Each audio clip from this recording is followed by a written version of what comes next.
Hey guys, it's JC4 and we're here with Kirby 64. Real quick, I did my research. Yeah, so I got around to that. And I couldn't find much on the game, but one thing that was noteworthy was there was 3 tracks from the game that were taken out. One of them is actually right here.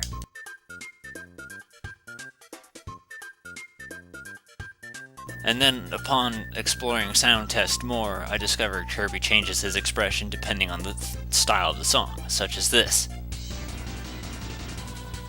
There's a total of 4 expressions, the next being right here, and lastly, here. Now, I'm pretty sure everyone already knows about that and doesn't give a shit, but I didn't know that, so that was why I decided to show that off. I also learned that you can't copy and paste files on this game, which is really unfortunate. But this file does not have the crystal shards for the first 2 worlds, which means I can collect all of them on this file without messing it up, and then show the non-complete ending on this one. So I know how I'm going to do it, and it'll be easy, and I don't have to miss anything. Huzzah! Okay, all the tracks for the music you can find on YouTube, they're all still existent in the game's code, but I know for a fact that that one's at least in the sound test. I can't really say whether or not the others are, I don't know that, so yeah. Ironically, there's not a huge amount on the beta of this game. The most you can get out of it is the fact that it was originally meant to be Kirby's Air Ride, which I don't feel like is the truth. I think of it more like, hey, they were working on Kirby's Air Ride and advertising it, but they also had this game in the works. They just didn't say anything about it, and they gave up Kirby's Air Ride and released this instead. I feel like that's what makes the most sense. But I mean, you know, I could be wrong. Why wouldn't I be? Oh right, I got burning. For some reason I thought I had this sword. Another thing is I feel like this, did I get hit? I wasn't paying attention. I feel like this banner right here feels a lot like Kirby's Epic Yarn in a very strange way. Like the thing at the bottom that shows my star bits, I feel like that's kind of similar to the bar at the top in Epic Yarn. I feel like they look a lot alike. So, that's an observation. And then the health bar looks like those little clumps you collect in that game. I don't really know much, but I'm just trying. The only other thing regarding the beta that I can think of is the most important. It was meant to have, ooh, I need him, different playable characters, such as King DDD, who ironically still made it in, the artist kid, whose name I don't remember, and a Waddle Doo. Which, apparently they took that idea of the Waddle Doo into later bits of Kirby games. And yeah, and these little guys right here, they'll eat you. It makes me think of Bomberman Hero when you're inside Louie's jungle and all that. Oh, jeez. Alright, now here's a power that we do need. And once you turn it on, you will not be hurt. So I won't take damage. But you can't detonate it on your own free will either. So you have to run into something or wait for the timer to run out in order for yourself to explode. So that's a hit and miss kind of thing. You can, however, take damage in only one situation, and that's if someone hits you from below. So that you gotta be cautious of, but there's very few times that that's really a problem, so it shouldn't be that problematic. Oh, I hit a guy and I didn't even see him. I just really dislike these dudes throwing arrows, because they get in the way a lot. It's like this boss is a problem. But in other words, yeah, just touch them and things blow up, and it's nice. Not really the power I'm crazy about. I think it's funny, and actually, I feel like it's kind of a reference to Mario's Kart 64, Frappe Snowland. I think that's the name of it. I hope I'm pronouncing that right. But yeah, I wonder if that's meant to be a reference to that, or if that's just pure coincidence. Because I think it's really kind of funny. Because that would be real cool if that's like the actual reason that they came up with that idea for a design. Okay, yeah, so don't jump on enemies. Don't go near these guys, they're evil. And then jump over him, and then we just stand here and wait. There we go. And that's our last crystal shard for this one. And this is the point in the game where the crystal shards get ridiculously hard. Here, I'm gonna see if I can't get this ability, because I'm pretty sure it's a lot of people's favorites, and I feel it's necessary to show off. I mean, I want to show off all the powers anyway. Okay, let's see if we can... I don't know if I want to try it with that guy, or this guy. I don't want it to be jumping enemy, but if you mix Spark and Cutter, you get a really cool ability. So if it's not here, then, well, I fucked up. Yeah, because I'm pretty sure this is the end of the stage. Oopsie. And I say oopsie because I'm... Like, this is the point in the game where,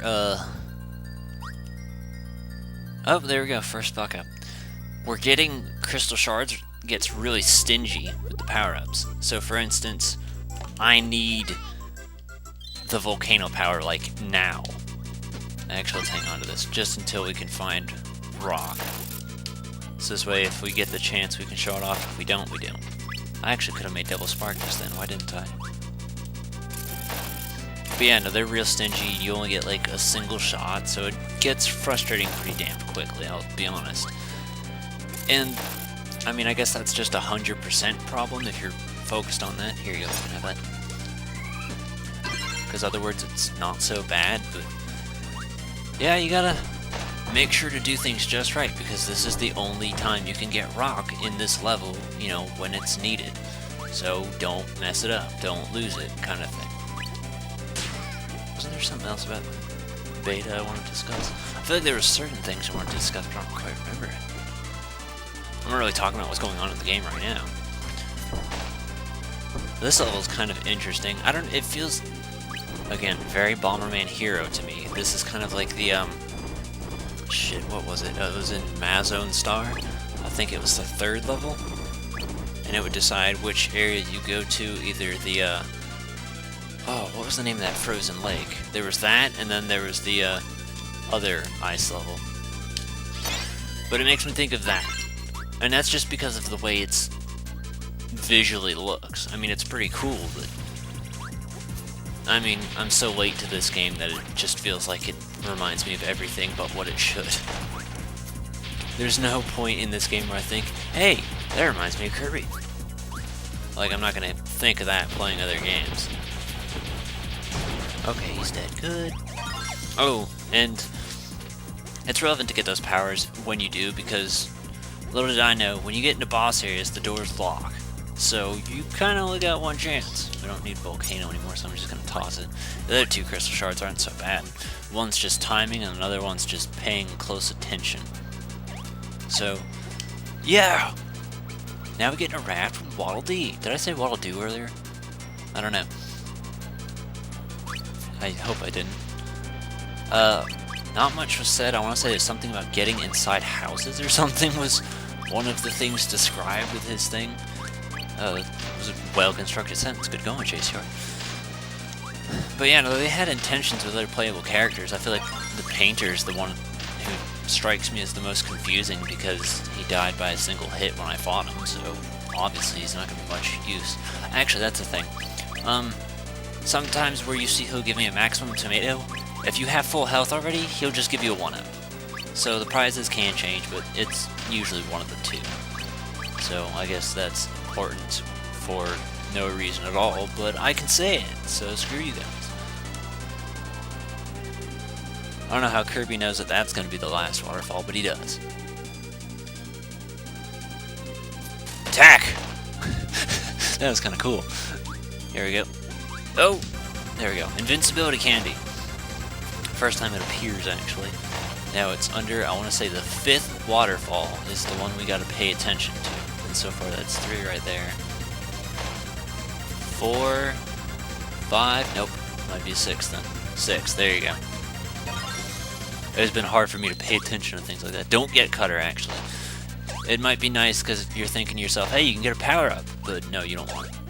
Oh my gosh, I wonder. Okay, they don't give me abilities. I was wondering if they were going to give me Needle or not.